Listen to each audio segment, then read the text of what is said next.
warm and delightful personality. She's also very, very smart in the ways of contracting and government contracting. So without further ado, Bonnie, I'm going to turn it over to you. All right. Thanks, Emily. That was such a kind introduction. Let me figure out how to share my screen. All right. So I know, let me know when you guys can see it. All right, perfect. So I know the joke for a while now has been everything is E&E all the time. We're going to continue with that theme, but I'm going to take it a level further today and get into SLFRF. So we're going to go over a few of the requirements with this funding stream, some extra reminders. So to start out, what does SLFRF mean? So SLFRF stands for State and Local Fiscal Recovery Funds. You may also hear it called SLFRF, SLRF, or as we like to call it, SMRF funds. Any of the above, I will know what you're talking about. So this funding stream, it's federal stimulus dollars as a result of the pandemic. What makes SLFRF special is that it can be used for capital construction projects, and that's why it's a great fit for E&E. So my intention for today, I'm going to highlight some of the differences with this funding because it has quite a few more requirements than the state general funds we had for the last round of E&E. So I just want to make sure we are all on the same page with these. So compliance requirements. As subrecipients of SLFRF funding, each ECC is liable to comply with the SLRF requirements. So the department, as along with the help of many of you early on as we were getting ready to launch the second round of E&E, we put in quite a few safeguards around the SLFRF requirements in our business rules, in our FAQ document. I know you guys are following them in your MOUs, but I just wanted to highlight a few of the requirements for you guys specifically as organizations. So first of all, you must all be registered with SAM.gov, have a unique entity identification or UEI number, and then we'll go in and verify that there hasn't been any adverse action taken against that number. So if an organization is suspended or disbarred, then that would mean we wouldn't be able to contract with you. I've already gone in and checked for each council, and I know you guys are all in good standing. There's a few councils that are getting ready. Their UEIs are getting ready to expire. So just make sure you stay on top of that, that you're getting those renewed as quickly as possible. And when that renewal happens, if you guys don't mind just like forwarding it, you can send them to me, you can send them to your coordinator, just so we stay on top of those. Also, a little bit different with SLFRF. So document retention requirements are for 5 years rather than the typical 3 years. So you just want to make sure you have processes in place to retain these documents for a little bit longer than we typically would require you to do so. You also must have a conflict of interest policy in place of some sort. I'm assuming most of you probably already have this, but just keep that in mind. Another requirement, nothing new, but compliance with the uniform guidance, also known as 2 CFR Part 200, and state fiscal rules need to be followed. Finally, I know we went over this a lot. It's in our business rules, but fair and equitable procurement processes must be followed. I know we're working our best to prioritize women and minority-owned businesses when possible.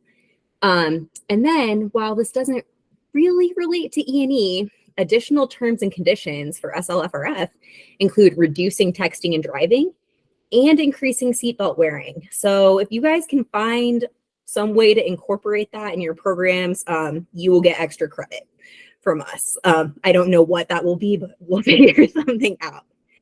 So all of the requirements for SLFRF and compliance can be found in the SLFRF contractor provisions exhibit section of your E&E contract. So I just put a picture of it here so you know what I'm referencing. So next up is our monitoring requirements as the department. So as part of our subrecipient monitoring requirements for SLFRF, we have to complete a risk assessment for each council. So with that, I'm going to ask each council for a little bit of help to get this completed.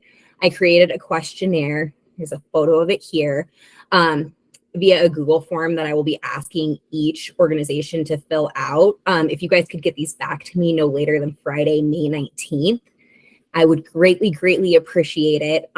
Most of the questions just need a simple yes or no answer. They, for the most part, are things you guys have answered in the past on desk audits, so it shouldn't be anything surprising. And the only documentation I'm asking for at this time is if you have that conflict of interest policy, if you could send me a copy of that, that would be perfect. But it's all in the form. I'm sending an email out after this meeting. I'll make sure the link to it is also with the agenda when Charlie sends that out in my slides. But yeah, once again, it shouldn't be too big of a lift, but if you have any questions, run into any issues, let me know. Yes, and we will keep it for 5 years, Emily.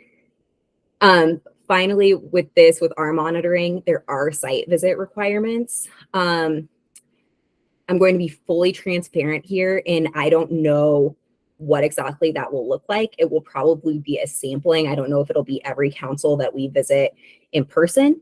I don't know if I will be the person doing that or if it will be someone from our fiscal monitoring team. But as soon as I have more information, I will keep you guys posted. So next up, additional training. So I wanted to reach out to you guys and see if there was interest in having additional training on SLFRF.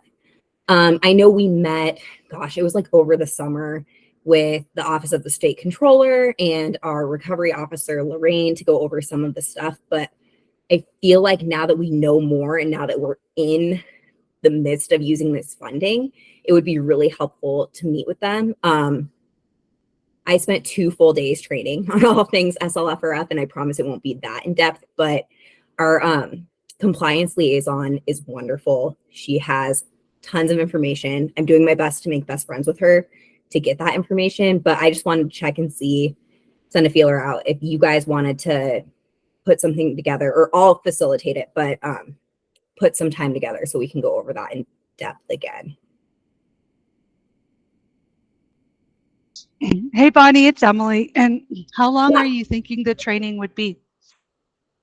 Probably, I mean, if we could get together for even like an hour, maybe an hour and a half. I am not asking you guys for 2 days. I promise you that.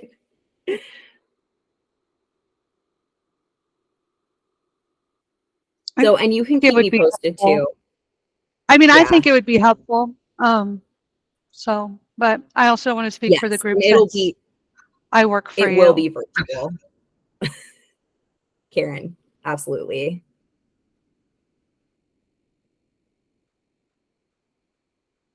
And Alyssa's correct. So SLFRF also applies to all of our employer-based projects as well.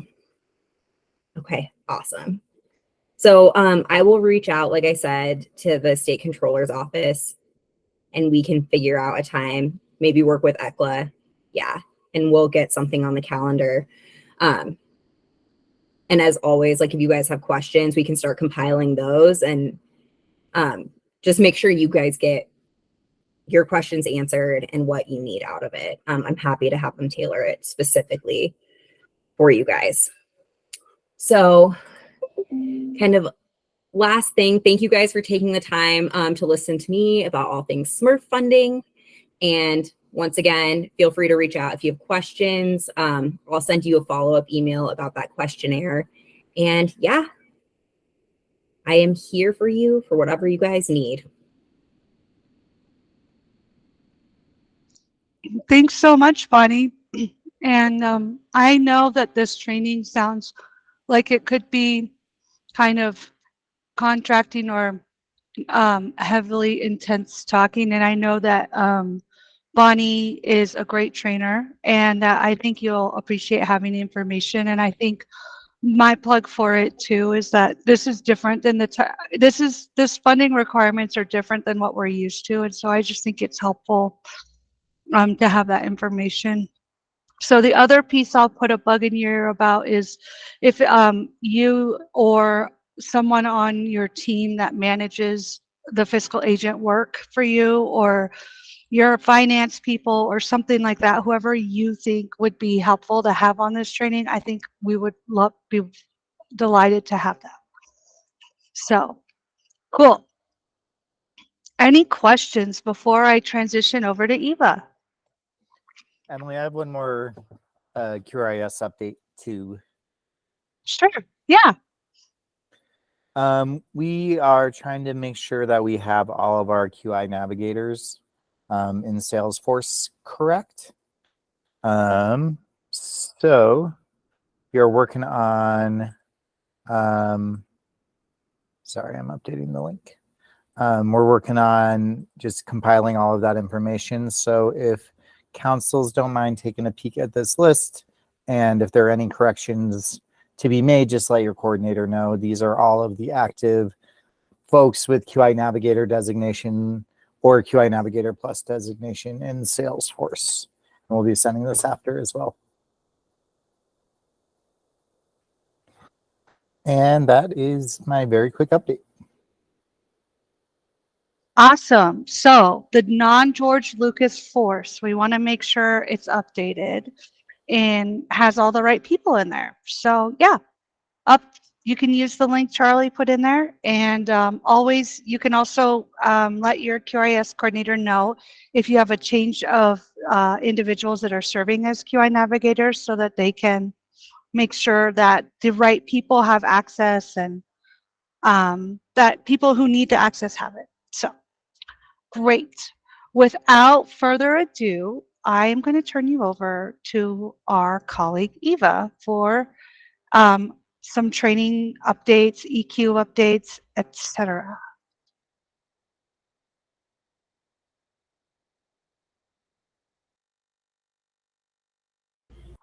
Thanks, Emily. I am currently at the Parent Possible conference, so I've been trying to find a good spot to talk with you all that's quiet. So I wanted to just share a few updates from the EQ initiative and chat with councils about a couple of things. The first announcement that I'm excited to make is that I have accepted the role as the new Expanding Quality in Infant Toddler Initiatives Manager. I think you probably know that already because I sent out a big email to everyone, but just in case there's folks on here that didn't know, that's exciting news. Yes, thank you. I'm super excited to continue to build relationships with all of you. And I'm also just open right now and anytime, but as I'm transitioning, I would love to hear from folks around, system improvements, process improvements, just ideas that you have for your communities. So let me know how we can work together to support our state's babies. Quarterly reporting is due on Friday. I think actually it's due this weekend. But if you haven't turned in your Q3 reports, please do so. I just looked and I think a lot of you have. So thank you. If you're not going to be offering a course, or you didn't offer a course that you had planned to offer over this last semester or this last quarter, this last period, if you could submit a budget revision so that I can think about and know how much funding will be left over for this year. I'm going to talk a little bit about our Promoting First Relationships training that we're putting on at the end of May, but the better understanding I can have around our total funds for this year, the more helpful it is for me to be able to plan for how to spend that, and also just to plan for next year. So that would be helpful. Again, I mentioned this last month, but if you have any instructors who are doing translation work and have helped with the new curriculum revision process, who have helped to create some of those new PowerPoints in either Arabic or Spanish, please reach out to me so that we can figure out a way to pay them. You may have already started that process, but if you have questions on that, or they've reached out to you and you don't know how that piece works, reach out to me and we can make sure that they're getting paid for their time. I wanted to just touch on EQA course approvals. So thank you for all of you who have submitted course approvals. As you know, hopefully, we're moving our course registrations to PDIS starting in July. So right now I'm needing all of the course plans so that I can start to move those registrations to PDIS. And I'm also trying to diligently work with instructors who have not yet applied for the infant toddler specialist trainer role or infant toddler specialist coach role in PDIS. So I need to have all of those folks approved so that we can link them to their courses in PDIS. So course plans, I cannot approve them until all of your instructors who are listed are have applied and are approved for those two roles in PDIS. So if you have someone who's a coach, but they're not coaching next year, that's okay. If you have them listed on your plan, I do need to approve them. So Dusty Stanton right now is helping me to reach out to those individuals, but I just wanted to put that on all of your radars as well, that we will be reaching out to folks, and that's part of that course approval process. If your county is one of those that's listed there at the top, I still need your course plan. So I'm trying to sort of figure out how to improve my communication processes. I think that sometimes instructors think like, oh, the council is going to submit the course plan, and then maybe the council thinks, oh, the instructor is going to submit the course plan. So if you're one of the councils that's listed there, just get together with your EQ team and make sure that if you have plans to run a course for next fiscal year, make sure you have someone get your plan to me as soon as you can. The last bit of information, I think that Lisa had talked about this before she left, but because we noticed and saw such higher rates of attrition in virtual courses last year, and we know that the EQIT course was developed to be face-to-face, this year we're going to limit virtual courses. So I don't want this to shock folks, but I do want you to think about that. If you've submitted a course plan and all of your courses are virtual, we're going to ask that half of your courses are either face-to-face or they could be a hybrid. Yeah, Pat says yay. So I know that virtual is super beneficial in a lot of ways, right? Like we're able to reach providers in rural communities. It's can be easier for folks, for trainers and instructors to not have to drive and bring materials. I know that there's benefits. And so we're not saying like we're getting rid of those entirely, virtual courses entirely, but we also know that there's great benefit to having face-to-face courses that are offered within the community, that we're making those connections with providers, that we're really, meeting those folks, and we're starting to build strong relationships with them, which also helps to build the coaching capacity and coaching relationships, which ultimately is helping our infants and toddlers. So that's why we're doing that this year. If you've submitted something that's every course that I'm doing is virtual, we're doing all 4 virtual courses. You might want to go to your team and talk about having half of those be a hybrid. Hybrid can be a little bit loose. We can say like, the first class and the last class could be face-to-face, something like that. So that can be kind of up to you all, but I just wanted to let folks know. So once I get course plans, I start to have instructors who are ready and who are ready to be added into the PDIS course shells, then I will start to approve courses. So that's that plan. I wanted to touch on the Promoting First Relationships training that we're doing at the end of May. So we're doing the level 1 training. We have 18 people who have registered from your various counties. They will be doing the 4 days. It's 4 half days that are virtual.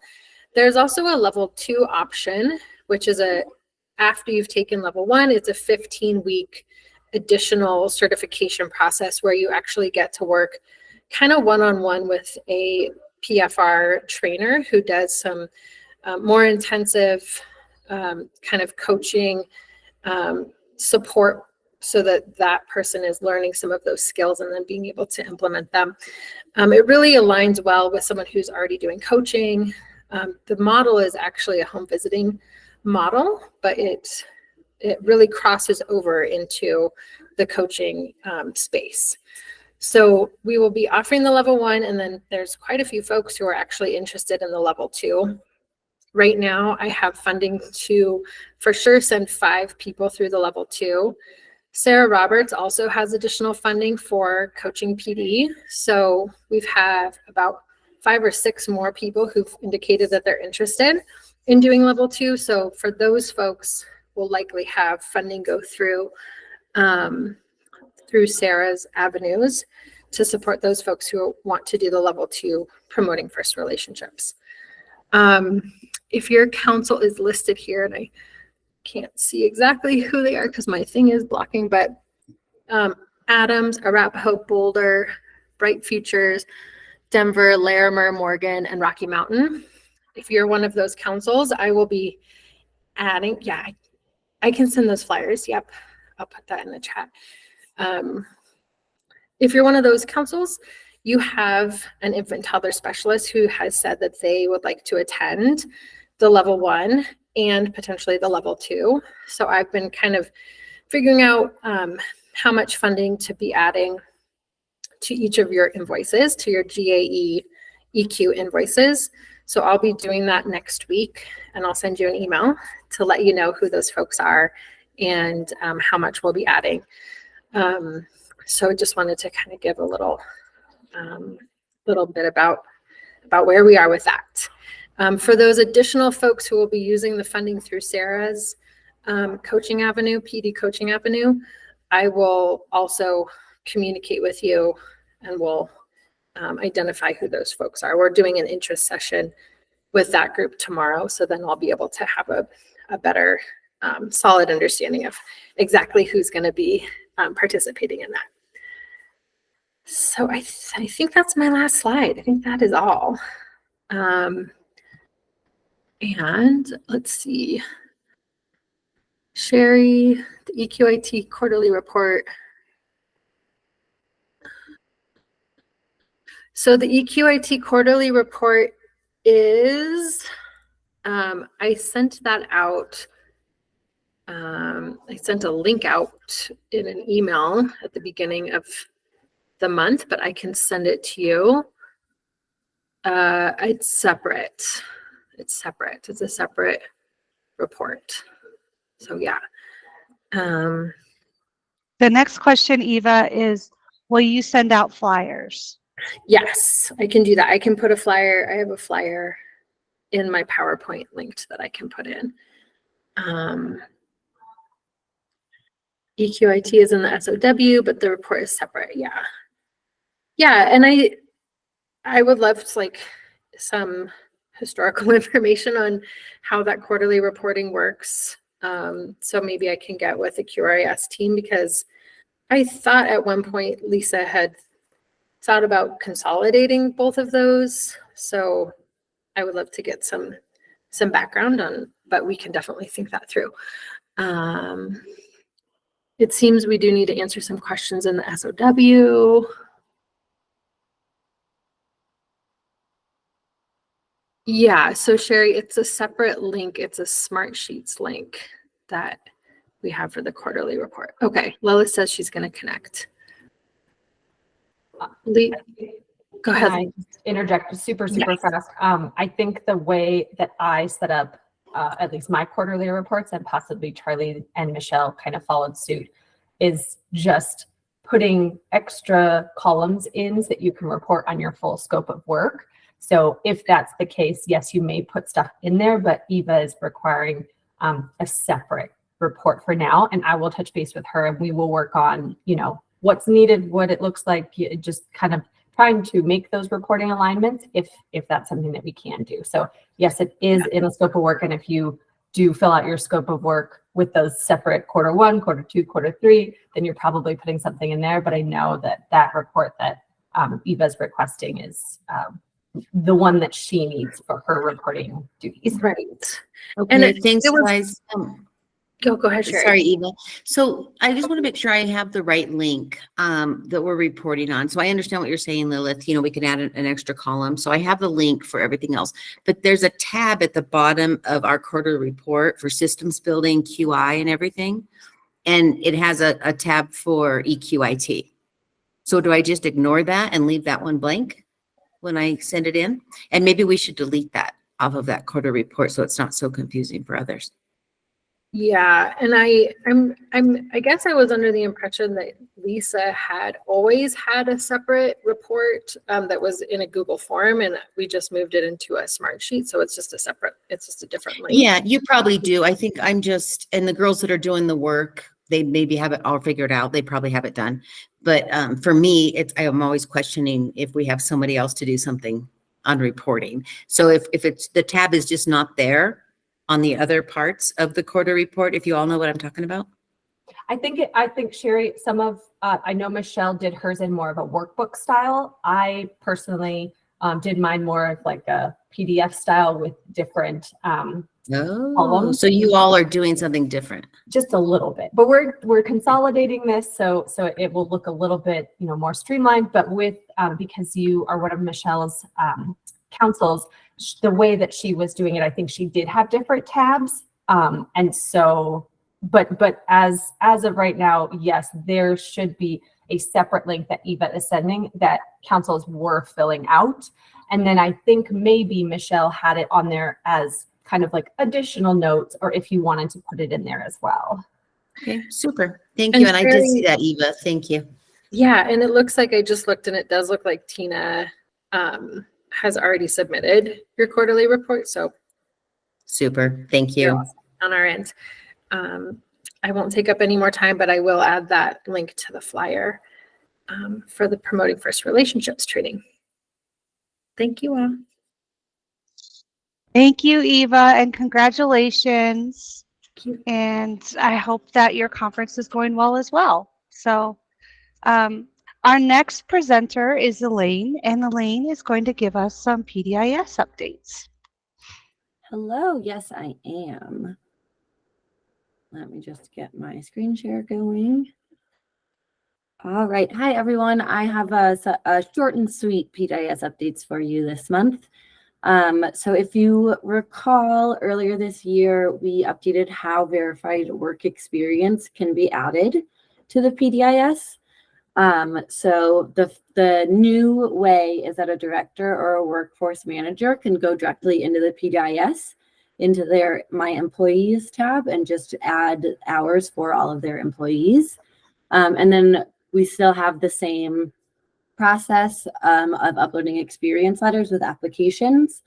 Our plan for kind of this first phase with this new functionality is any experience letters that are uploaded as part of an ECPC 3.0 application. Starting in June, any experience letters added or reviewed from June going on will be added directly to the applicant's PDIS profile. Once they're in someone's profile, they'll be able to use it for future profile or future applications and what I'm going to show you next. So the new things we have now is dates of previously verified experience show up for directors and workforce managers who want to add experience for their staff so they can make sure that these hours aren't overlapping.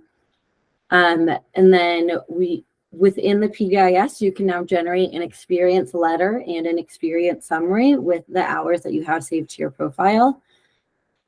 In addition, these hours are automatically pulled into any application submitted through the PDIS that have any components requiring experience.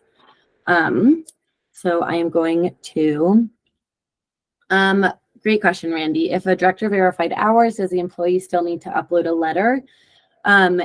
If the hours in the letter are the same as the hours that a director has added, no, they do not need to. If, let's say, it's an experience letter from an old employer, then that hasn't been added to the person's PDIS profile, that will still need to be updated. And so the main thing is that we don't want hours overlapping. So if you have an experience letter for the first 5 years of your employment, and then your director goes in and adds from year 5 to present, then you could still upload that. We just want to make sure they don't overlap. And I worry I might have just made that more confusing with that example. So let me know if other questions come up. So now going into the experience letters and summaries, I just want to kind of lay out what the differences are. So an experience letter is specific to one program. So this is kind of meant to parallel the director letter. So it's one program and all of the hours you have at that program. You'll only be able to generate an experience letter from the PDIS if you have hours saved for that program in the PDIS. The experience summary is across all programs that you have verified employment with in the PDIS. Similarly to the experience letter, though, the summary is only going to include programs that have verified experience hours saved into the PDIS. So I'm going to just demo this to help everyone see. So if you're in the PDIS, what you want to do is go to My Profile, and then the Employment tab. And in here, this whole little box right here is new as of this year, and it shows your total verified experience hours. So this is how you know how many hours you have saved to your account. And this is across all programs, broken out by age. If you want to create an experience letter, you just click this button, and then you will choose what program you want a letter for. Every program that you have hours saved to in your PDIS will show up in this dropdown. If you have a verified employment in your PDIS, but no experience hours saved to that program, it won't show up in this menu. But you click whichever program you want, and a pop-up window will open up with this experience letter. And so you'll see it meets all of the licensing requirements. So it has your name, the name of the program, the license number of the program, the location of the program, and then the dates of when this experience happened between, as well as all of the hours broken out by age group. Any questions on experience letters? I wasn't looking. Okay.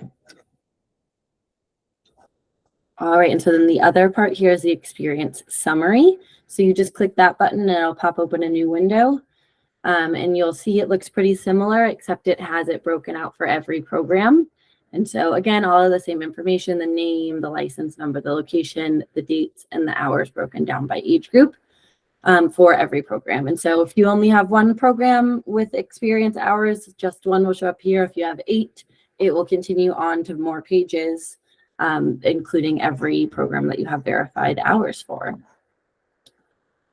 And then the other piece I wanted to show you quickly is for any application that you submit now, or any application that has a component related to experience. So the coach credential, for an example, you'll see that all of these hours are already counted towards your application, and then you're able to add more. So if you only have hours in for 1 or 2 programs, but you have letters for the rest, you add those in here and upload the letters the same ways you have been doing. So this is true for coach credential, director credential, ECPC, all of the ones that have this experience component. All right. So the last piece I want to share with you all is just resources that we have around this. So this presentation and these slides will be shared out, as well as the recording today. And then we have some how-to guides. So to get the role of a director or workforce manager, there's a how-to guide right here. There's also a how-to guide for adding verified experience for your staff once you have that director or workforce manager permission set. And then lastly, a how-to guide for what we just walked through, creating experience letters and summaries. And I can also send the URLs for these how-to guides in the chat. All right, questions. How does a home provider enter experience? That is a really good question. And that's a process that we are hoping to improve because there's not a fantastic process right now. So at this point, it'll be uploading a license the same way that a home provider does for other applications that have the experience components. And then starting June going forward, those ECPC reviewers will add those hours in for the staff member. We are hoping that we can put some process changes in place to make this easier for home care providers because we know that this is not really that helpful for you all. Next question. New updates will be going out to all. Yes, so they should already be in your PDIS profile. You should see that employment summary tab, whether or not you have experience hours. Can a council be an employer with a workforce manager? The council, so an individual who works with a council could have workforce manager status for programs if the program allows it. And so I think, yeah, so I think with that, we want to be really careful of who has the permissions because this does still need to meet licensing rule and regulation, and we really need to make sure that these hours are valid.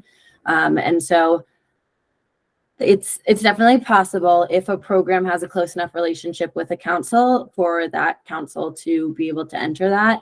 But it might be worth talking with your licensing specialist or someone who's a little more familiar with the setup. What other questions do folks have?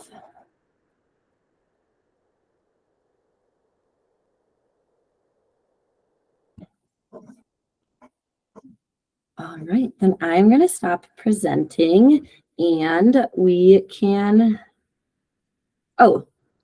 okay, Nicole, if you want, I'll send my email address and you can send me your question and parse out some of the specifics.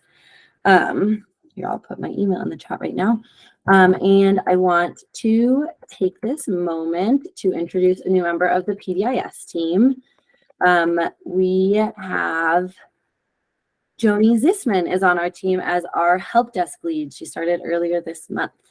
So go ahead and introduce yourself.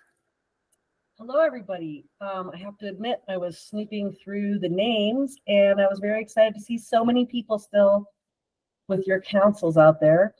I do have a background in early childhood. I worked with ECLA for a while as a consultant, as well as some other programs. And I also have a lot of experience, not in early childhood, in the tech support arena.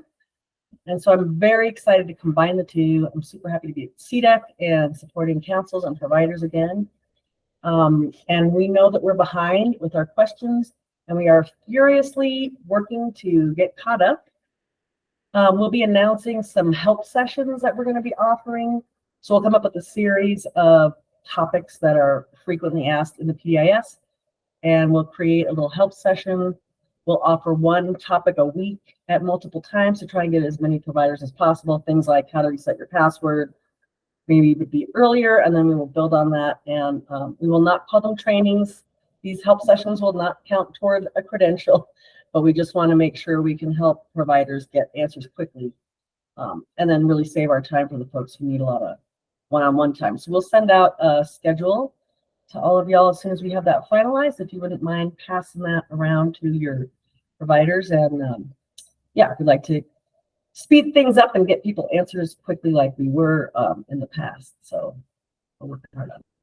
I'm really happy to be back. We're really happy to have you, Joni. So thank you for joining our team and for supporting our providers and professionals and our councils. So thank you. Our pleasure. We want to get the providers off the computer and back in the classroom, or at least into their training. We know that it's all about quality improvement and not messing around in a database. So, I mean, it's a fun database. Hey, at least you have PD. So, you know, PD's pretty cool. So thanks, Joni. All right, our next presentation will be from our colleagues in licensing. So they want to give you a licensing update. So I'm going to turn it over to Debbie. Hey, Emily, thank you. Mhm. I know we're running a little bit behind, so I don't even know if I'll take the full 10 minutes, but we were asked to come on and once again, just kind of do an overview on House Bill 1222 that passed in our last legislative session last year, and what some supports we can have that we have in place for providers that may be struggling with their local zoning departments. So I think most of you know we passed House Bill 1222, which basically said that local county zoning departments cannot put any additional undue hardships or barriers on family child care home providers. They still can have them apply for a business license. They can still require that they obtain a zoning permit. But they can't require, in some areas, providers would have to post a sign for a couple of weeks and then go to almost like a town hall meeting in order to get approval. And so that kind of situation, House Bill 1222, since it's passed, that would be considered an undue burden or hardship. So some questions have still been asked by the community, and maybe some of you new with the early childhood councils on how can we support these providers that may be struggling with their zoning department. So one of the things that we did last year is we worked with Clayton Early Learning, and we developed kind of a fact sheet that we can give out to the local zoning department and just let them know the changes that have occurred with House Bill 1222. Most of our zoning departments have been really pretty receptive to obtaining that information. And then after that fact sheet has been sent, we typically can allow 2 to 3 weeks. And then we have another, a little bit more stronger letter that we worked in collaboration with our Attorney General's office to draft. And so if we really don't have any response, or if the provider is still really struggling with that local zoning department, you can let us know. And I'll tell you in a minute who I mean by us. But then we can send out that stronger letter that was written in collaboration with our Attorney General's office. If that does not help the process, and so far we haven't had to do this, but we decided that we talked a lot with our Attorney General's office, and we would have the ability to go ahead and issue that license if the provider was still unable to obtain the zoning approval. We can do a temporary appeal and waiver and give them what's called more of a provisional license, but go ahead and license that provider while we're still trying to work with their zoning department. So if you are aware of providers that are struggling to meet zoning requirements, and I do want to point out that zoning requirements are a little bit different than HOA and like trailer parks. I've had a lot of questions come to me about whether or not we can help out with providers that are struggling because they don't have permission to operate a childcare in their apartment or in their trailer. House Bill 1222 really doesn't cover that. The landlord still does have the final authority on that matter. So we can't really intervene with those kinds of situations, but we can definitely try to intervene with zoning burdens. So if you want to let,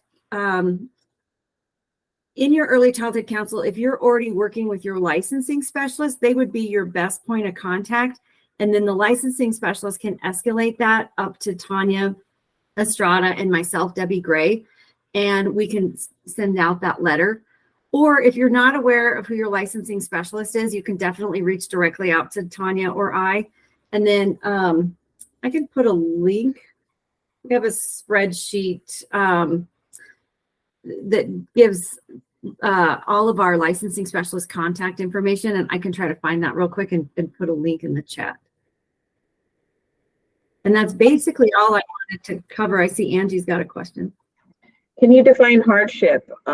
Some of the costs for them to obtain that zoning license is pretty hefty. To me, that would be a little excessive, but can you define that for me? I can give you a link to the bill and read that, but it doesn't exactly cover exorbitant fees. We have reached out to some zoning departments in the past that were charging, you know, $2,000 to $3,000 and have had some success with lowering those fees. But it's not spelled out as much as we would want it to have been in the bill. But I will put a link in that bill. Oh, thank you, Tanya. I think that's probably the link to our Google Doc that gives you your licensing specialist contact information. But I'll also put a link, Angie, to House Bill 1222 in the chat so that you can look at it as well. Thank you. That'd be helpful. Yeah. And Debbie, an HOA would fall into the same kind of space as like a trailer park or apartment, right? Like this zoning is really specific to a local government and not necessarily a housing organization. That is correct. House Bill, to the best of my knowledge, House Bill 1222 was mostly about zoning, and those are some of the situations that we've been involved with helping navigate solutions to. Thank you, Debbie. And Lana from Gunnison Hinsdale ECC asked if you have examples of presentations given to building department or maybe a handout that provides basic information on what the legislation changed. Yes. That could be shared. Yes. So we have the fact sheet that I was talking about earlier that we drafted with Clayton.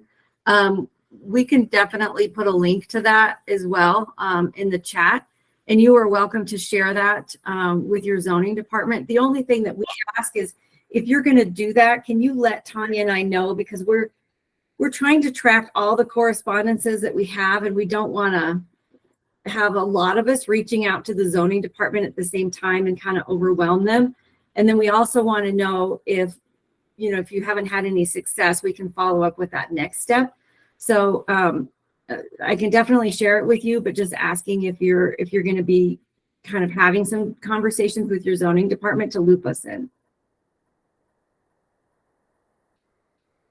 So Angie, I'd love to talk with you more offline about that. We've already had some conversations with Pueblo. So before you send that, let me check our spreadsheet and we can work maybe another time on that together.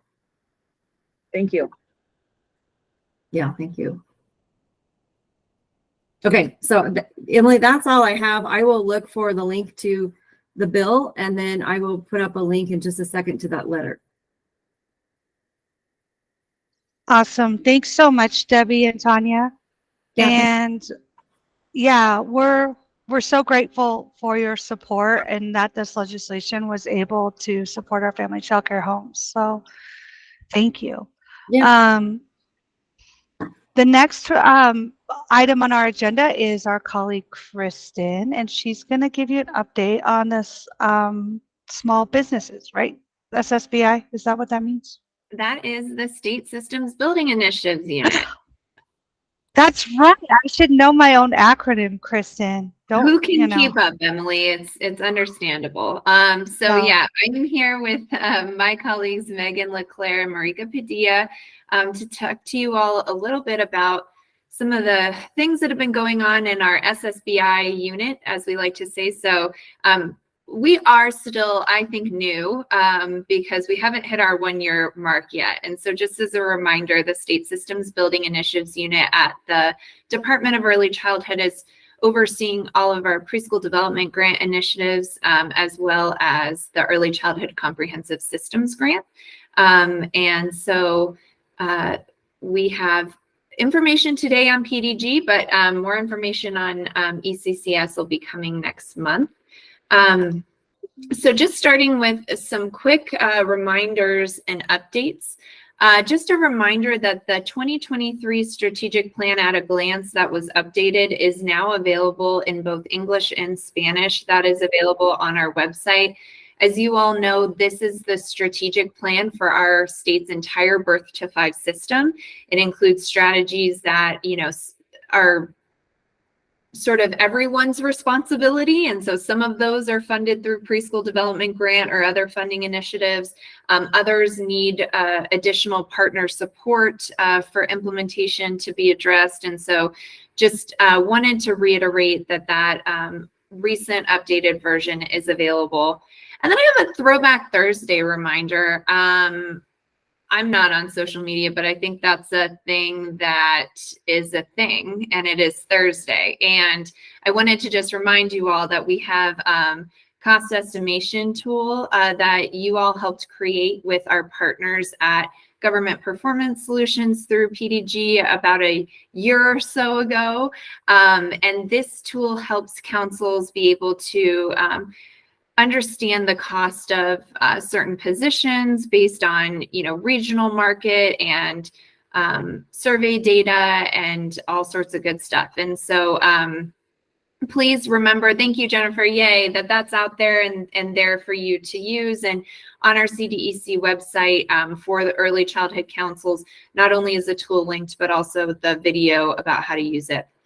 Off to the right, I'm going to pop over there for a second and just hopefully you all saw the save the date email from Megan Lockteff, but under the PDG B5 planning grant, and then in partnership with ECLA and the resources that they're bringing, we were able to braid funding to ensure that every council can send at least one person to pass training if it makes sense, and that, we can kind of figure out the rest of that. But yeah, thank you for that. We're really excited to be able to offer this. It is a 5-day training and you have to be there the whole 5 days. And so the save the date is just so that you all can block calendars, encourage, if you have a staff member in mind for this training, them to block calendars early because we know how they fill up.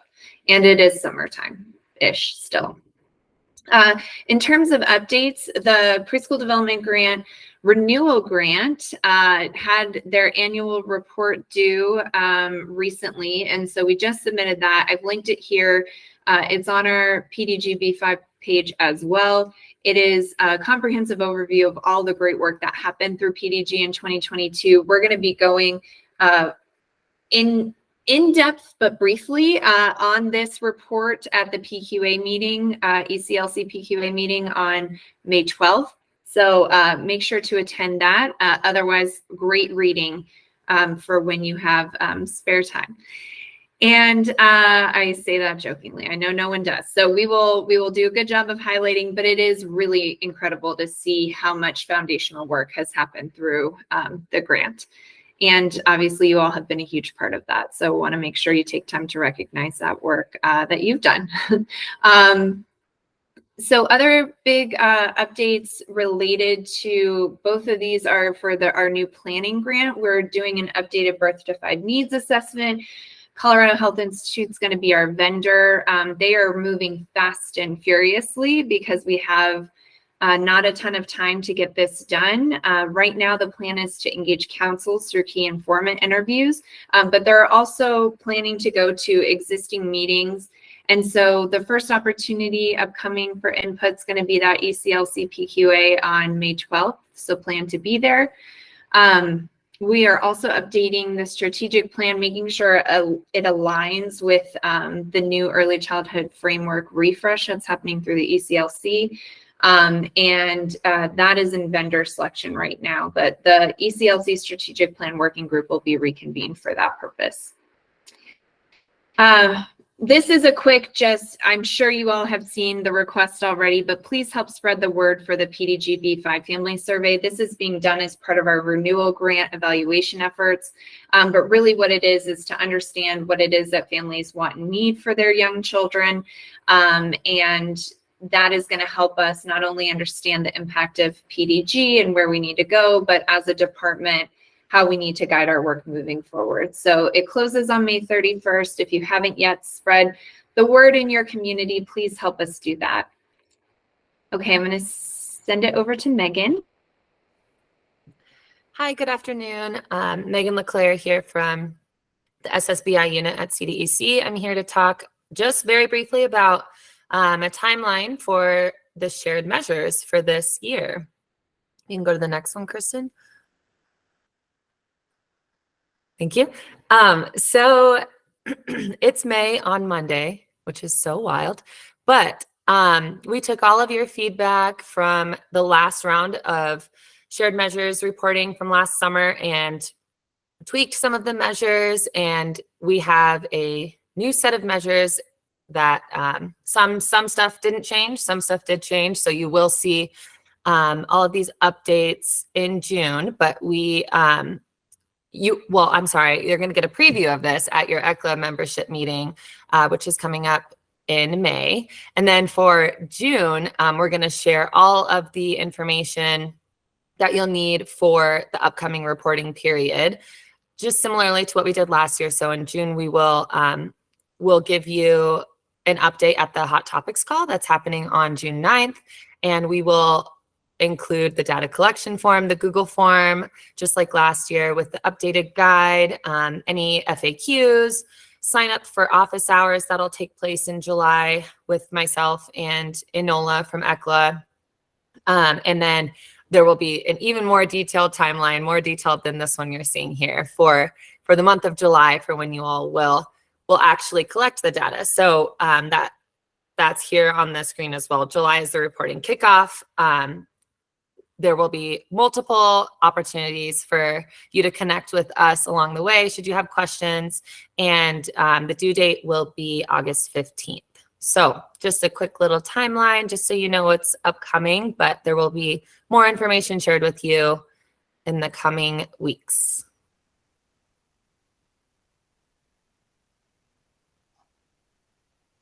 Hi, everyone. My name is Marika Padilla. I'm the other program access coordinator for the SSBI unit. I apologize for my voice. I hope I can make it through this. It'll be very quick. So first, I'll give you all some information on the most current Small Business Development Center childcare business trainings for May and June. West Central SBDC is continuing to offer their budgeting, cash flow, and taxes for childcare providers on-demand training. This is a self-paced training of 9 webinar modules, and it also includes one-on-one support from the SBDC consultants. The participants have access to the on-demand training for 10 weeks, so it's really flexible for providers' busy schedules. And this training is really focused on helping providers understand cash flow management for their businesses. And then starting on May 18th, North Metro Denver SBDC is offering a Fundamentals for Childcare Businesses training. This training is targeted for both home and center-based providers. Both of these trainings are offered to providers at no cost, and we'll also drop links to the registration for both trainings in the chat. And then the Growing Forward website is always a good place to check for information on the most up-to-date business trainings. Any questions on the business trainings before I move on?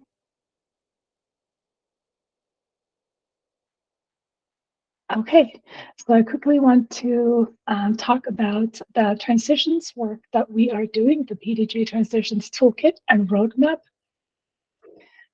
CDEC is continuing our partnership with the National P3 Center to expand the work that began with the publishing of the Transitions to Kindergarten Roadmap in 2022.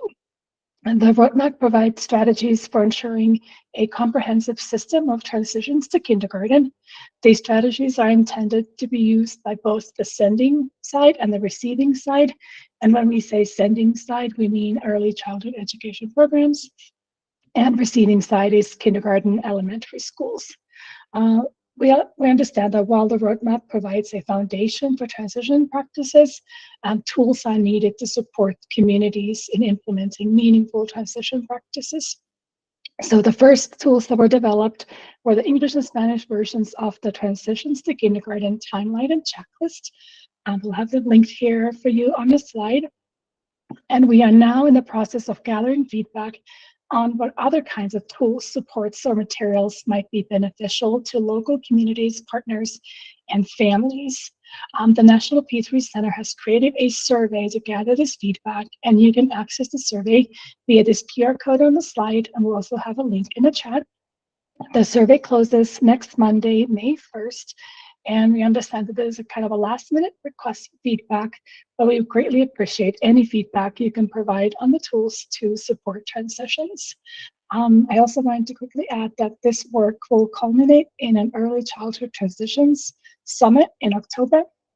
And there is a place at the end of the survey to indicate if you are interested in participating in the summit as a part of a team. Any questions on the transition survey or the business training?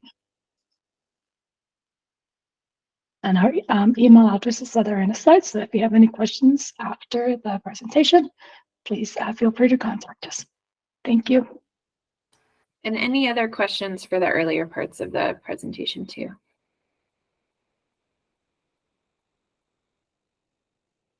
I think Marika had so much fun in Pueblo that she lost her voice, huh? Because we went down and hung out with Angie and her crew on Saturday, and it was a good time had by all. So absolutely. I did Emily, do I have like 1 second if I can make of course a minute yeah request that I forgot? So you all know we have quite a few new strategies in our PDGB 5 planning grant. And I know Lindsay came and did an overview a couple of months ago. But I wanted to make sure that you all had an opportunity to understand some of the strategies and give input on some of the strategies that you're most interested in. And recognizing that we only come here once every month, I was thinking of perhaps sending out like a quick poll to see what strategies were of most interest to councils, and then we can really focus on sharing information and hearing your thoughts on those at the next meeting. And so, Danielle, there's no other information right now other than the dates, so you don't have to worry about that. Just block the dates on your calendar. Yeah, I mean, just without taking up more time, thoughts in the chat, if you all would be open to doing like a quick poll, I can send via email to see which strategies you want us to focus on when we come back.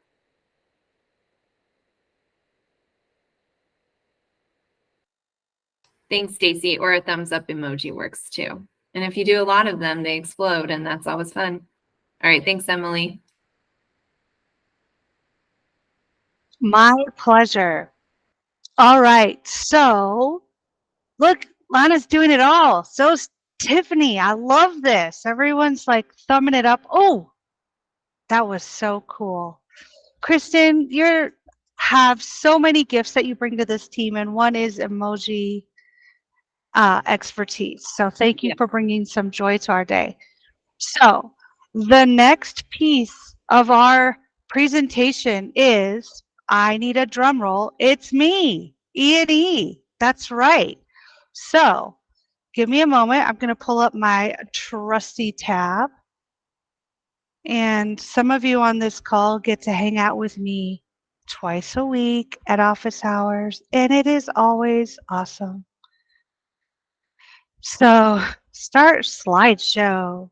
Woohoo! Wait, I previewed the fun. Okay, so hi everyone. I updated this table right before we came here today. You'll be glad to know that of the 230 applications we've received so far, we've been able to make almost 10% of them eligible for funding, which is pretty great. Oh, but what you don't see on this is like what the top of the header is here. So the row that says 21 is where we're at today.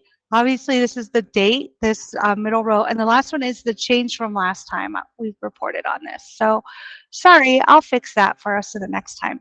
So we have almost $1.3 million granted. So since we last updated you all on this, that's a change of almost $1 million. I guess it's more closer to 900,000.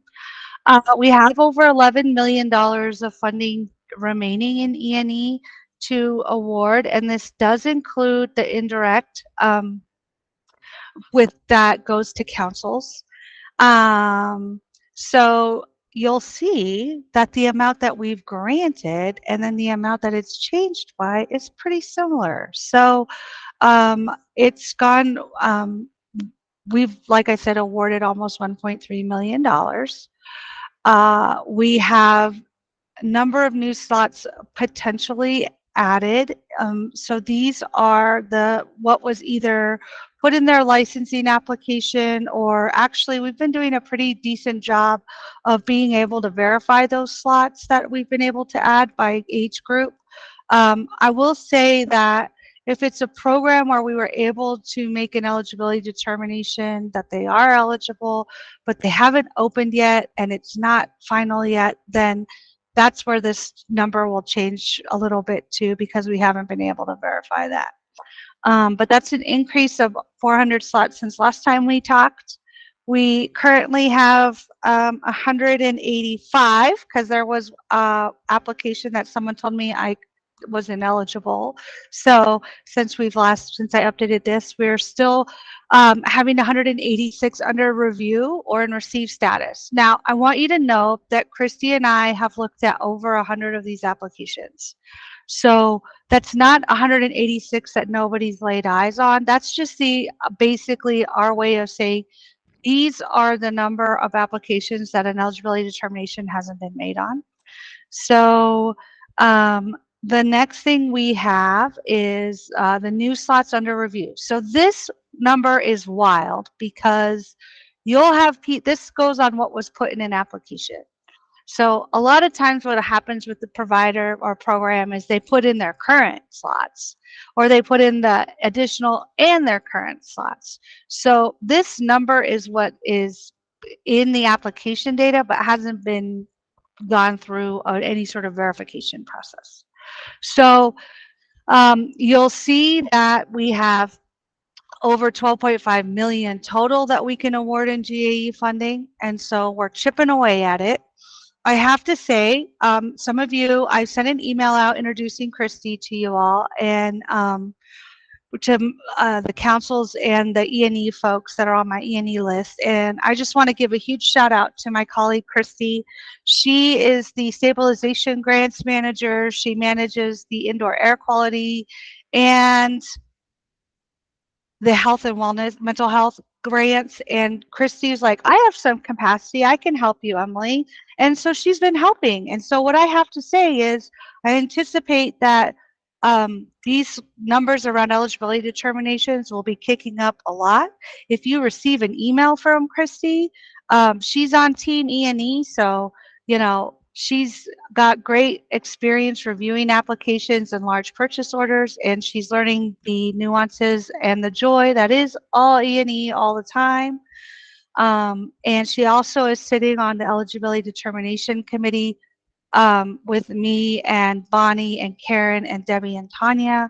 So we're so grateful for her and for her expertise. And outside of what she does for CDHS or CDEC, oh my gosh, y'all, you would think after a year I would not make that mistake. But for CDEC, Christy was a center director. She actually built Parker Core Knowledge's charter schools early childhood program from the ground up. She's experienced early childhood systems in Alabama, New Jersey, and Wisconsin.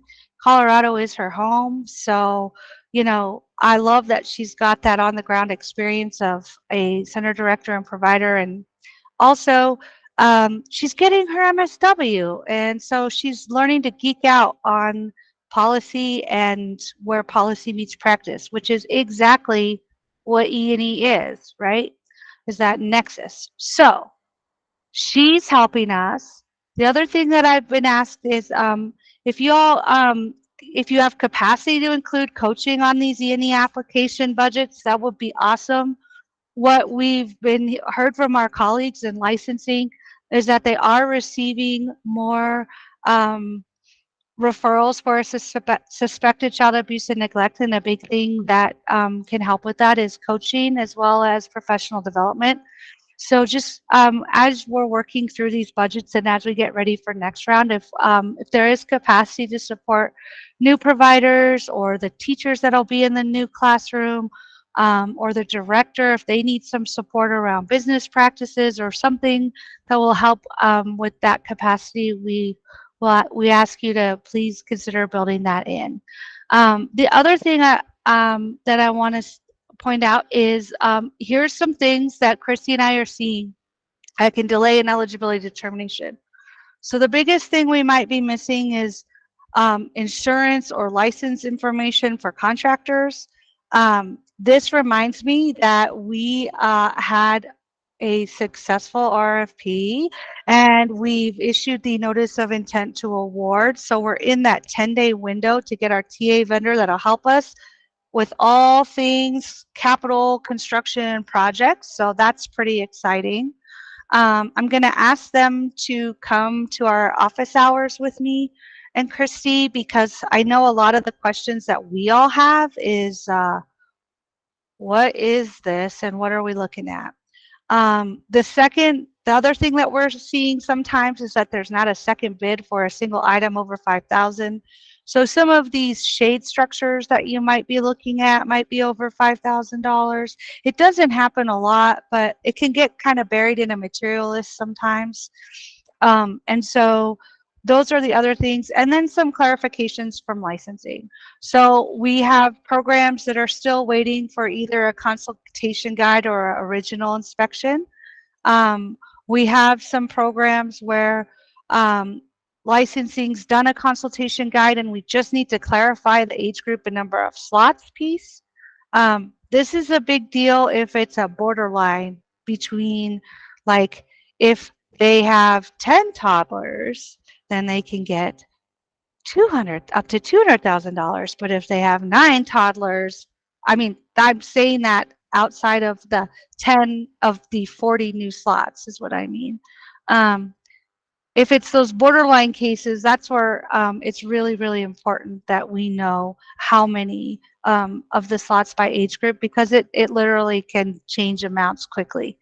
And so those are the other clarifications. And what Christy and I have started doing too is remembering to include our licensing colleagues in all of our emails to councils, even if it's mostly stuff for you all around like budgets or questions about documentation. At least that way they have the same information that you have and can help support us in messaging the same things here. And then I have a Google form in my signature that we've asked folks to submit when you all believe, and licensing specialists can submit it too. But when you all believe this program's ready to go from your perspective. And what this does is it allows Christy and I to triage and work efficiently and make sure we're not both reviewing the same program at the same time. And it keeps stuff from getting lost in my email or her email. So the other thing that you're going to see on your emails from Christy and me is like a ton of people CC'd. Usually I always CC Christy and Bonnie, and that's for really continuity of care purposes. So that way, if I'm not around, if I go on vacation, I don't have any planned, y'all, don't worry. I'm not going anywhere anytime soon, but they can loop that in along with your QRIS coordinator. We love to keep them in the loop just in case it impacts across the CSQI spending space, or it's a bigger conversation within a council. And then licensing and or the council, depending on who is the primary recipient to that email.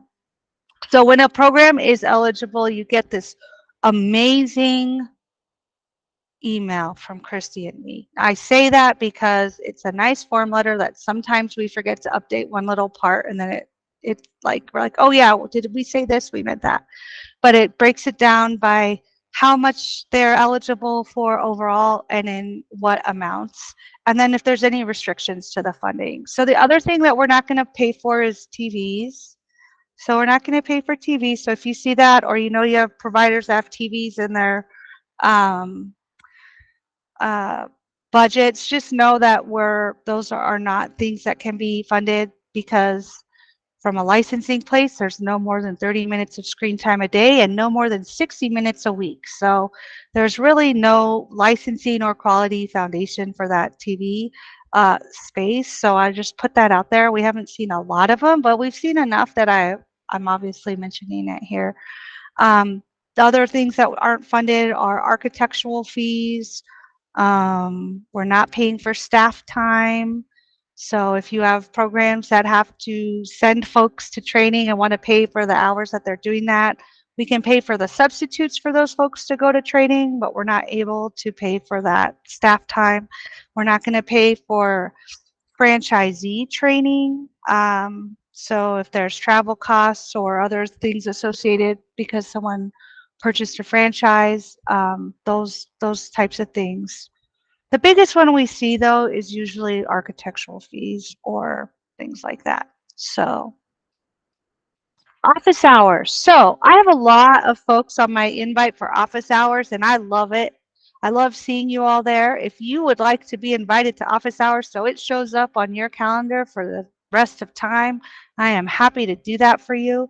I do have the Google login information as well if you want to calendar it yourself, but we consistently hold office hours on Mondays from 1:30 to 2:30 and on Wednesdays from 10 to 11.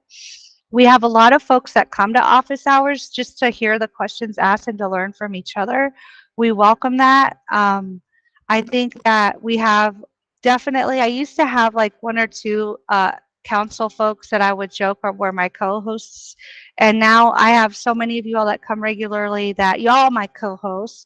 And we love seeing you. And so I also know that people often say like, I know this has probably been asked before. Don't worry about it. You know why? Because even if it has been asked before, it keeps Christy and I honest because then we can make sure we're saying the same thing at the same time. And we usually are. Also, it also reminds other people, or if someone else has forgot to ask something like that, like we're all at different E&E levels and that's okay. And our group is as much a supportive community of belonging as it is like geek out questions on E&E. So I love having you there. I love having your colleagues there. And I'd love to see you there if you come. And if you haven't come, you're welcome anytime. So the other pieces is it's councils only. And I think this is obvious. One of those things, though, is we have been able to have some conversations in these that folks have brought around cases where they're just not sure how to handle them. They're not sure about whether they're a little more sensitive conversations. You all know me and my Jurassic Park questions of not can we, but should we? And that allows for us to have those conversations in a place where we always assume good intent and support of one another, and we can troubleshoot some of these more touchy or sensitive situations. So the last thing is questions. I've had, any questions that you all have? Yeah, Lisa. Hello, Weld County. Welcome. Hi, my friend. So my question is that I have an awardee who has already submitted for reimbursements for some things. And we have a new field added in sugar that I don't know what to do with. And so I'm just curious, will that be filled in sooner? So it says, projects, and it has a drop down when I go to move it through statuses. I don't know. I'll have to find out about that. I don't know if any of my colleagues happen to know, but what are the cool statuses? There aren't any options, and that's the problem. Well, I just can't say change. number one. No, just kidding. I don't know. I can type things in, but it doesn't like it. That's a good question. I'll have to look into that, Lisa. I don't know what it is. Is it just for E&E or is it in general? Like when it has any capital? I've only seen it on E&E so far. Just one record. Okay. Oh, did I tell you guys that we're going to try to do the next round early spring, early summer? I think I've told you that before. But yeah, send me that ticket. And I don't know what it is. So I think Jessica and Bill over at DCC can help. So we're looking at doing the round 2. Well, I've been calling it episode 2. So we're in season 2. We just had episode 1 of E&E, and now we're in season 2. Episode 2 is approaching with E&E. And so Christy and I's goal is, and everyone here's goal is to have as many eligibility determinations as possible before that round opens up. Definitely eyes on on every application, so we at least have a sense of where they are. And then that application round will open in early summer. I don't have any more dates beyond that. We're waiting for early summer because of the legislative session to see what's finalized from there regarding our spend down deadlines. And then we also want to make sure that we have as many eligible programs as possible marked eligible, because we're going to be doing contract amendments. Everybody loves them, your favorite thing, but we want to be able to increase your base funds by 10% of the eligible amount of E&E applications you have. So if we can get as many of those marked eligible as possible, we can get those base funds out to you. So, sorry about that. What other questions do y'all have?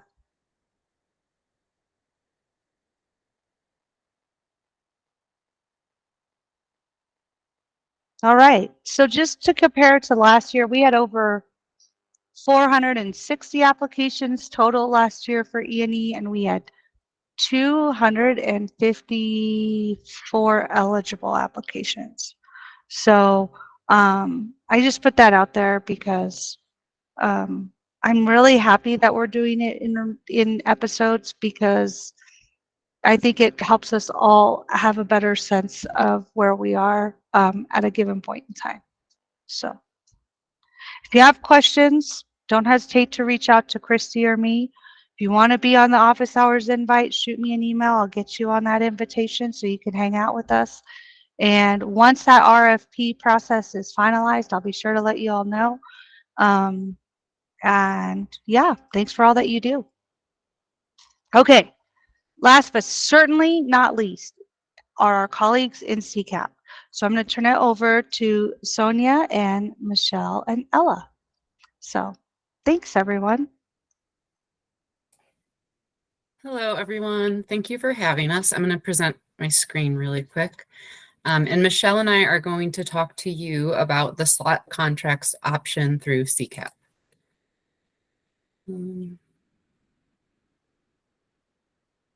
Okay, can everyone see that now, our slide deck? Okay.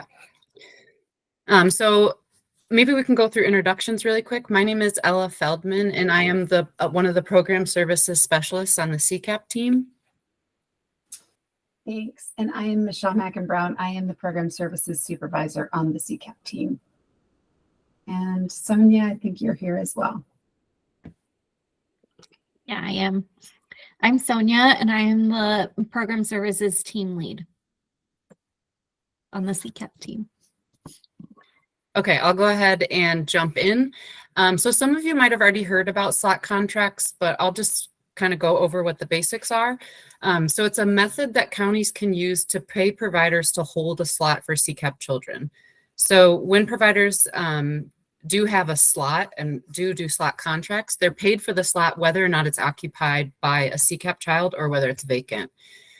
So another way to explain it is that providers, when they are in slot contracts, are paid for a child's enrollment versus attendance if the child is enrolled. One thing to remember is that it is a county option, so not all counties are going to offer slot contracts, and they're paid through the CCAP allocation. So each county has a different allocation, and that's the amount of money they get to administer the CCAP program. And there's a formula that goes into it. So that the money for slot contracts comes out of their allocation. And on the right there is just a reference to our rule, and that's the slot contract language that has been added to CCAP rule. So I'm going to go over some of the benefits. This slide talks about county benefits. The next slide is going to talk about provider and family benefits. So for county benefits, contracting slots guarantees spots for CCAP children. Like I said before, even if a child is not in that slot and vacant, the provider is still getting paid for that slot. And so in a way, it's holding that slot for potential CCAP children that might need it in the future. By doing so, it promotes more options for families to access high quality care by having those slots reserved. And then it also allows for the counties to have consistent budgeting of their allocation towards slots, because when they're using slot contracts, they know exactly how much they're going to be paying out to providers as opposed to having it be dependent on attendance. And then in December of 2021, CHATS, which is the system that the county and state uses to administer CCAP, and ATS, which is the attendance tracking system, were both enhanced to support slot contracts and reduce the administrative burden. So it makes it easier to work with slot contracts and assign them and stuff in our systems.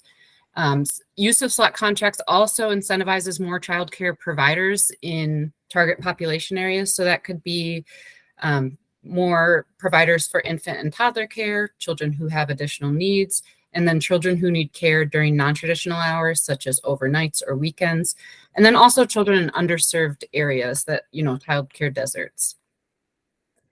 And now we will talk about some of the family and provider benefits. There is some overlap. Some of the benefits apply to both counties and families and providers. So similar to what I said before, it does promote more options for families to access high quality care. And then it stabilizes the income for licensed providers and provides them with consistent payment regardless of the child's attendance. So it stabilizes, budget for counties, but then also providers who are working in slot contracts with counties can also count on consistent income from those slots. And so when the providers don't have to focus as much on tuition, they can then focus on the children that are in care with them and then maintain good relationships with the families. And going off of that, it does promote positive relationships with families and providers, not only for talking about tuition, but also talking about attendance expectations, because they are paid based on enrollment as opposed to attendance. Similar to what I said in the previous slide, it incentivizes childcare providers in county identified target population areas, like I said before. And then when families can count on consistent care, they can focus on their economic security when they're away from their children, and then they can focus on their children when they're together. And overall, a big benefit of utilizing slot contracts is that by investing in childcare and early education, it's a commitment to the community as a whole. So those are some of the benefits that we're pretty excited about for slot contracts. And I'm going to pass it over to Michelle now. Thank you. Okay. So yeah, let's see, a little more information on slot contracts. So like Ella said, it pays for a child's enrollment, and that's regardless of what their attendance is. So payment for slot contracts automatically occurs per the regularly scheduled payroll. So providers get paid bi-weekly. So that just automatically occurs. They will receive those payments. And then providers and families, they're still required to use the attendance tracking system. We still utilize that, and we do pull a lot of data from that. Providers, we do need them to work closely with families regarding their attendance. So if there are issues with attendance, the provider would want to be in communication and talking with their county around that, and talking with the family probably as well. As Ella mentioned, it pays to hold a slot. It also pays to hold a vacant slot for a child. So some counties have been interested in slot contracts because they want to be sure that there's children in their or that there's slots in their community for children that are CCAP children that maybe haven't even been authorized for care or applied yet. And so the provider would be paid to hold that open slot. So this is just kind of the administration around it. Providers who have a contract with the county for slots would have an addendum added to their fiscal agreement. Their fiscal agreement is the contract that they have with each county to offer to be reimbursed or be a CCAP provider. And then that addendum is effective for 12 months. But counties really do need to be looking at and monitoring the data that they get. So we get some data out of the systems. As Ella mentioned, we built enhancements in our systems for these reports. So we look at the payments that went out, the counties look at that, they look at the utilization, are the slots being utilized, how long are they staying vacant for? They do look at attendance, and we can talk about that in just a second, Kristen.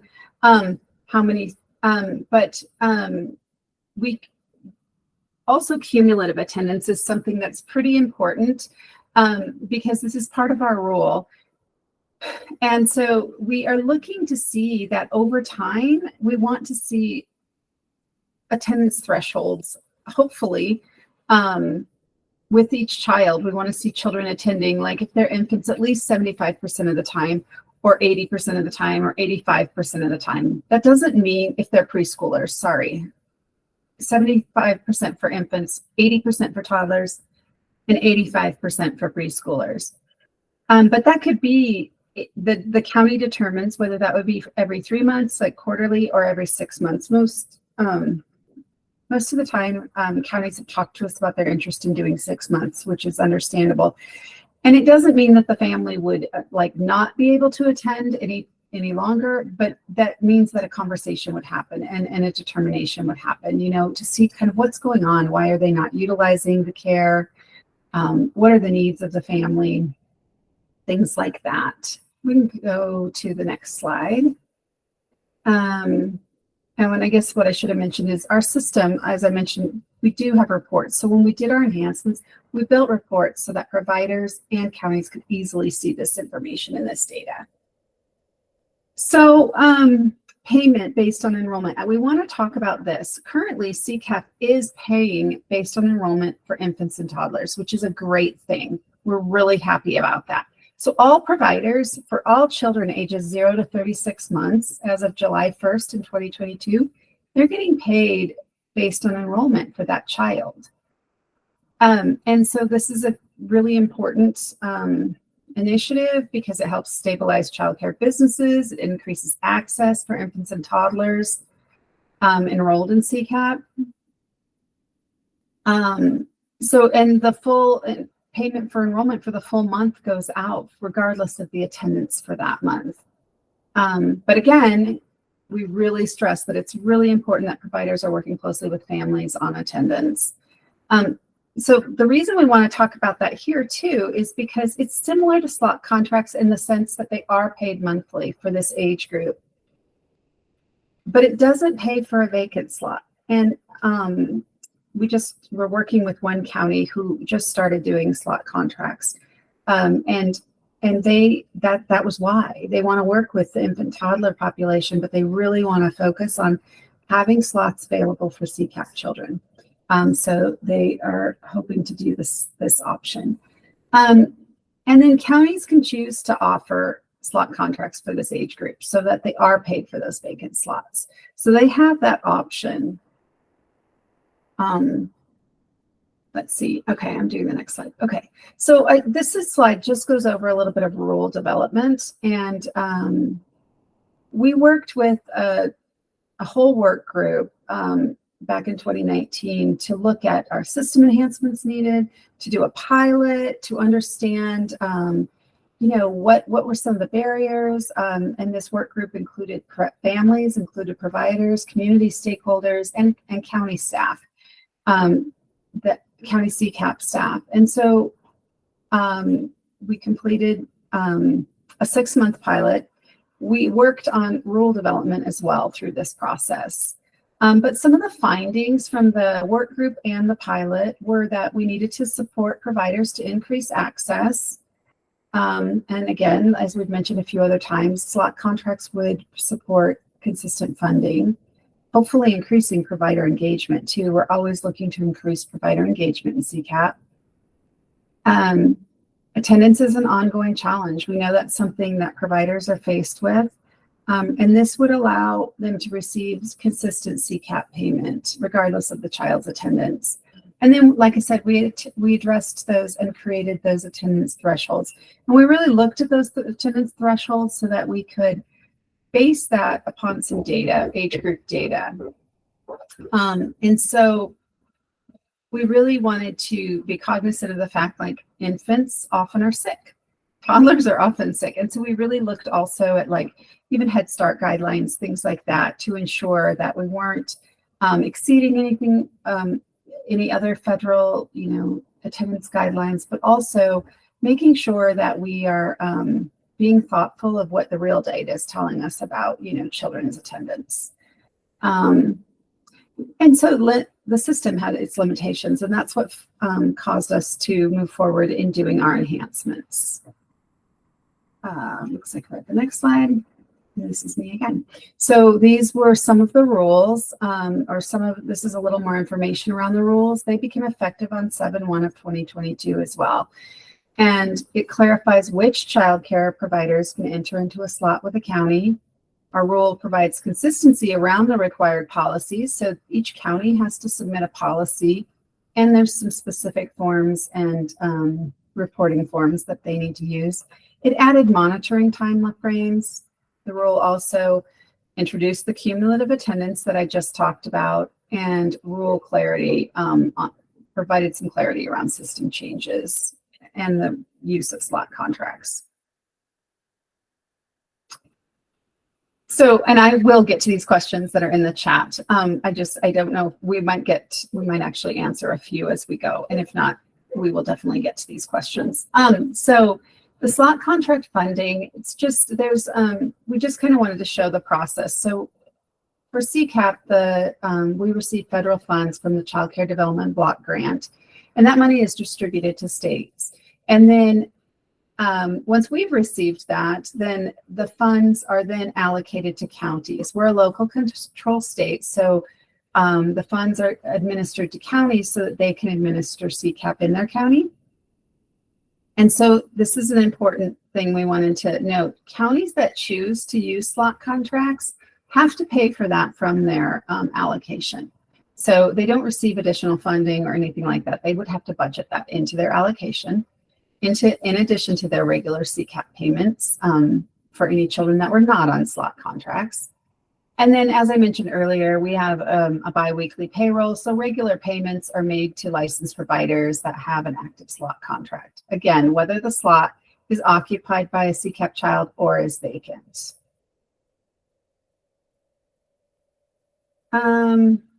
So eligibility, who's eligible? All counties are eligible. We have 64 counties that are eligible to participate in the option. But I'll answer the question about how many. That's why we're out here talking to folks, because there aren't that many counties doing it. We only have one county that's engaged, has enabled the option to offer slot contracts, and we're still working with that county to get those up and running. We have had other counties really interested in talking about, can this work? Some of our counties are a little nervous, I think, because they aren't sure how much more it's going to cost them. But the good news is we're getting some interesting data from our payment based on enrollment, and we will be looking again at attendance data, and that will let us know, we'll probably do some cost modeling for counties. So providers that are eligible, licensed providers are who are Colorado Shines level 2 or higher are eligible. Qualified exempt providers are not eligible right now, or level 1 providers are not eligible now.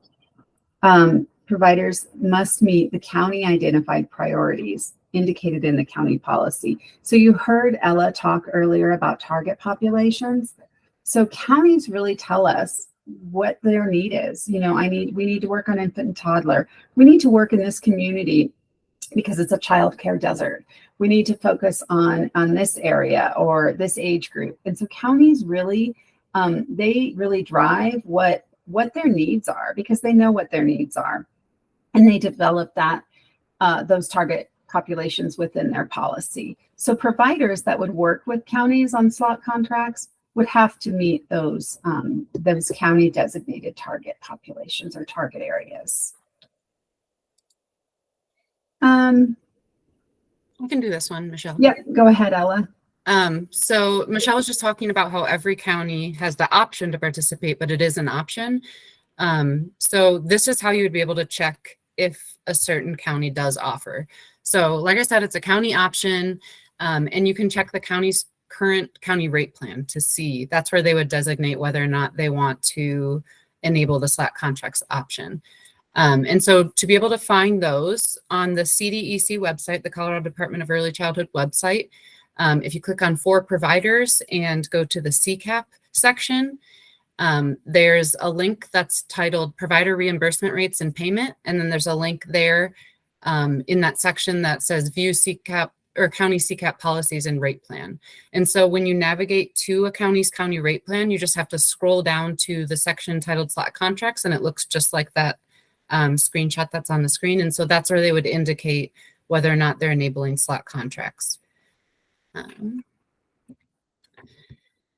let's say you see you're looking up a county and they don't offer it, but you want to be able to talk to the county about, to learn more and see if it might be an option in the future. One thing we do want to point out that we have talked about before is that it does have a significant impact on the county CCAP budget. So do keep that in mind. And then we would suggest that you reach out to the county CCAP or Human Services office to start that conversation.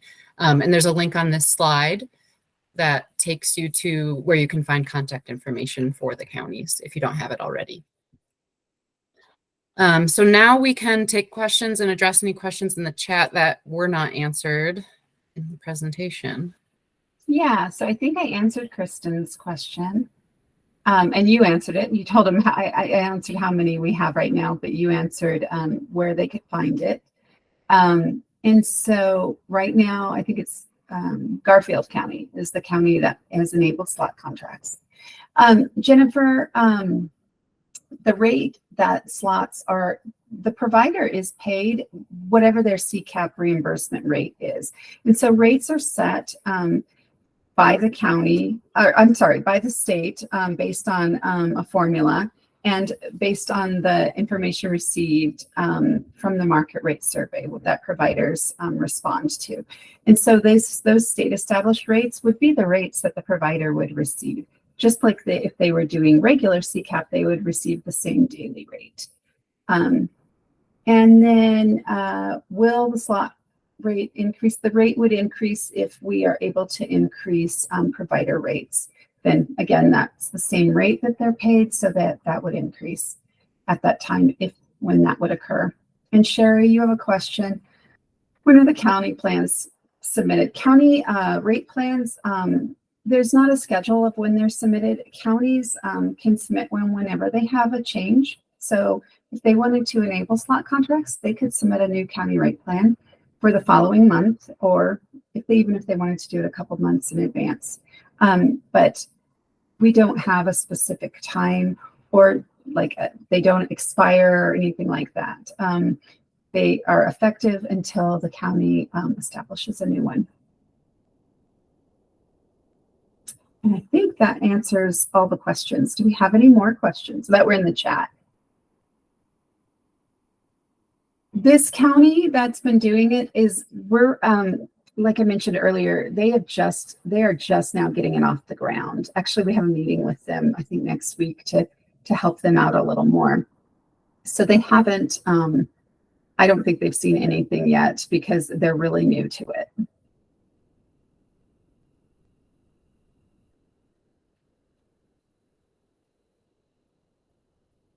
A good place to give them info, the county CCAP.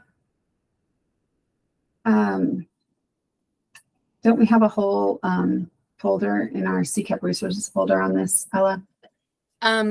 We have, within the folder is more about the policy and like a guideline for writing their policy, but we have presented this information to counties. And we also have a training in LMS that counties can take to give them all the information they need about slot contracts. And they can always reach out to us, and you all can too, reach out to us but we have, the information is available for them. We have a resources folder where we have, like Ella said, the forms and the policies, and then they can access through our training LMS. And then they can always reach out. So often counties will submit a chat support ticket to us if they have questions on something. And the counties are very familiar with that. Any additional questions?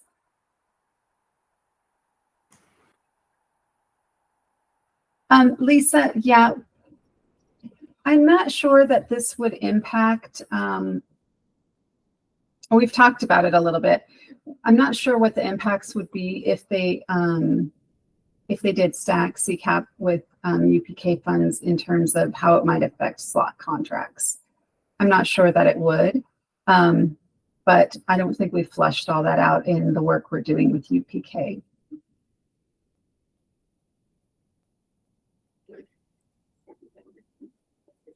We're not seeing that this would be a big impact, but I can't say that with certainty until all of that's worked out and fleshed out.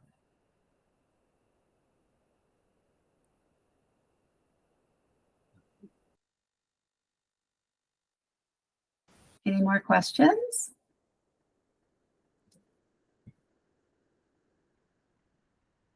All right. Well, thank you for allowing us to come and share this information with you all. You can see that our information, our contact info is on the slide. So if you have more questions or you want to reach out or you want to connect with the county, feel free to reach out to us. Thank you so much. Thank you so much, Michelle and Ella. And I'm going to give the last word to my manager, Karen and Bowden. So thank you all for being here. Thanks you guys so much. We had so much information to cover today. We appreciate you guys all being here. I did want to give everybody a quick update. Most everyone on the call knows Michelle Gonzalez in our department, and she has been out on a medical leave. So we thought we'd give you a quick update. Currently, she's planned to be back sometime after the second week of May. She's doing a little better. She knows you're all thinking about her. We are definitely sending her well wishes for a speedy recovery and hope that we'll get to see her back on our next call. So, but if you guys have any specific needs that you need from her areas, don't hesitate to reach out to me, Lilith, or Charlie, and we'll do our absolute best to get you the answers that you need. So take care, everybody. I hope you have a really great almost end of April. Can you believe it? And a wonderful spring. We hope it's finally here in Colorado, getting closer. So take care, everybody. Thank you so much.